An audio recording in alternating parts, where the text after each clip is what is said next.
Hi everyone, I'm back to read Chapter 4 from our book, Addy Saves the Day, a summer story, Book 5 from 1864. Chapter 4 is called All for One. Addy and Harriet ran as fast as they could through the crowded fair, past the women's booth, past the pony rides, past the games they ran, nearly colliding with a group of soldiers who were pitching horseshoes. Addy's heart was beating very fast. She kept running and searching all around her for the girl with the carpetbag. "Addy," she heard Harriet gasp behind her, "I can't keep up with you." Addy stopped and turned. "Let's split up," she panted. "We both got whistles. Blow yours 3 times if you see the girl. I'll do the same." Harriet nodded and ran off again. Addy thought about trying to find Mrs. Drake and ask for help, but she decided that would waste time. She had to keep running. Suddenly, up ahead of her, Addy saw a group of girls walking along. One girl wore a blue dress. Addy tore over to the girls, ready to blow her whistle and call Harriet. But when Addy tapped the girl in the blue dress on the arm, and the girl turned around, she realized it wasn't the one who had been at the puppet stage. "Sorry," Addy said breathlessly. "I thought you was somebody else." She paused for a moment, unsure where to run next. She felt desperate. The older girl could be far away by now. Addy was about to take off running again when she heard a whistle blowing. 1, 2, 3 times. 1, 2, 3 times. "It's Harriet," Addy thought. "She found the girl." Addy ran toward the sound of the whistle. Out of the corner of her eye, Addy saw the girl running past the women's booths, clutching the carpetbag close to her. Harriet was right behind her. Addy joined in the chase, her arms and legs pumping hard, her heart pounding and her whistle bouncing against her chest. Harriet was closing in fast on the girl when suddenly, slam! The older girl turned around and swung the bag with all her might, knocking Harriet down with a sickening thud. Addy heard Harriet cry out in pain. Addy raced to see if she was hurt, but Harriet yelled, "Go, Addy! Don't let her get away!" 2 women rushed to Harriet to help her, so Addy continued the chase. "Stop that girl!" Addy yelled, pointing to the tall girl. "Stop her! She's a thief!" The girl made a quick turn past the food booths, and Addy took a shortcut, jumping over a row of ice cream freezers. She caught up with the girl as she came streaking past the freezers. Addy reached out and grabbed the handle of the carpetbag and held on with all her strength. And just at that moment, Reverend Drake and 2 other men rushed toward Addy and the girl. The tall girl let go of the bag, sending Addy crashing to the ground. And then the girl took off, disappearing into the crowd. Addy was still holding onto the handle of the carpetbag for all she was worth when Reverend Drake helped her stand up. "Are you all right, Addy?" he asked. Sarah and Harriet pushed through the crowd in time to hear Addy's answer. "I'm fine, Reverend." Her dress was torn at the hem and one knee was bruised, but no serious harm was done. The 3 girls smiled at one another. "I'm glad that girl ain't hurt y'all," said Sarah, "and I'm glad you got the bag, Addy."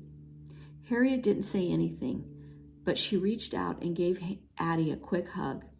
"Sarah told me about the theft," said Reverend Drake. "We've been following you, but you were running so fast we couldn't catch up with you."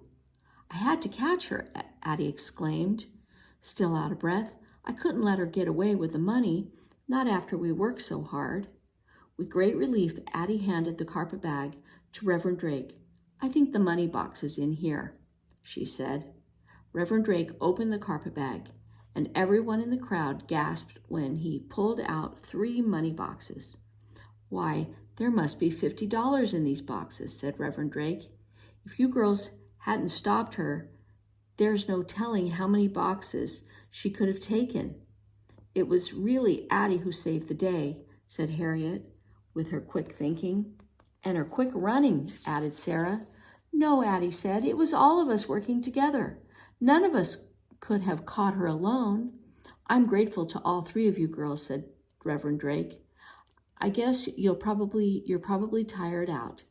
The other children can take over the puppet stage now. Oh, no, thank you, said Addy. We ain't tired. We need to get back to our stage so that we can do one last show. That's right, said Harriet with a happy look at Addy. It's easy when we help each other. All right then, said Reverend Drake. I'll come with you. I've been wanting to see one of your shows all morning. When they got back to the puppet stage, Addy and Sarah took their places behind the stage and pulled the blanket over themselves. Addy picked up the soldier puppet again, and Sarah found her dog puppet. Riddle me this, Addy said to the soldier, had the soldier ask the dog. What's smaller than you, but can put a bear on the run? A cat? Sarah had the dog puppet answer. No, no, no, silly, said the soldier puppet.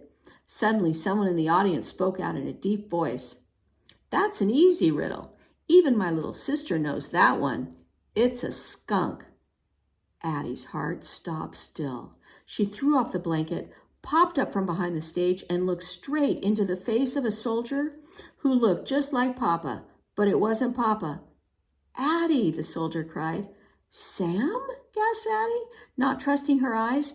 Sam, it is you. She ran out from behind the booth and threw her arms around him.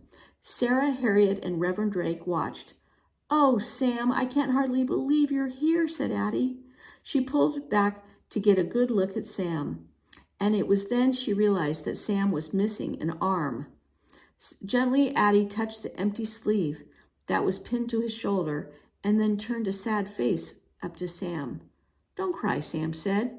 His voice was much deeper than it had been the last time Addy had even seen him. I'm fine. I lost my arm in a battle, but I'm here. I'm telling you. I'm lucky to be here.